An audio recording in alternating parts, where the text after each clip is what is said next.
Welcome to Freedom from Suffering Now. This is our blog. I'm Dr. Steve Grinstead. Today, I want to talk about something that got triggered for me when yesterday I was reading someone else's blog on pain management, and the title of it was, "It's All in Your Head."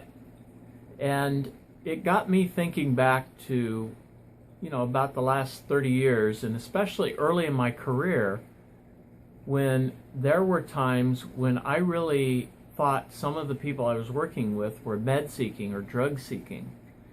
And over the years, I've learned that that's absolutely not the case for most of them, almost all of them. What they're really seeking is relief.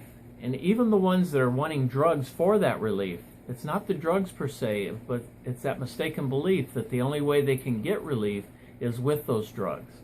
Whether it's prescribed medication, alcohol, or other illicit drugs, it's all the same. I find it very demeaning and shaming if someone starts accusing me of something. And I do not want to be that way with other people.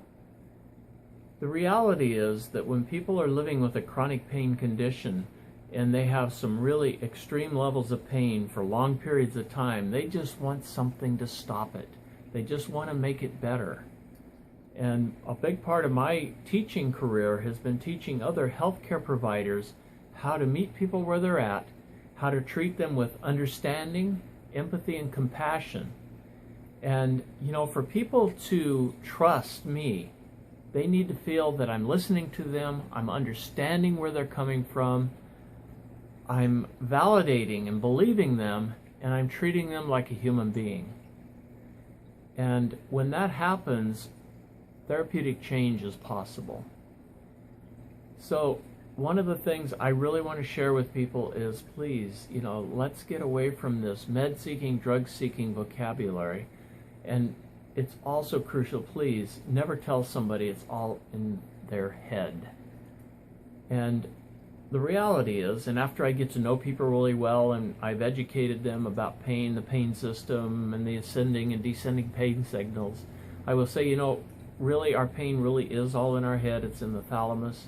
When the ascending pain signal gets up there, it sends a signal to our frontal lobes. We have a thinking response. From there to the back of our brain, the limbic system, we have an emotional response.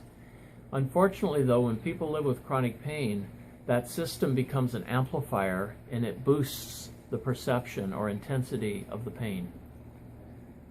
I believe that freedom from suffering is possible. I know for me, I haven't suffered with my own chronic pain for 30 of the 32 years I've lived with chronic pain. And it's because I keep practicing what I teach that I can stay in that place.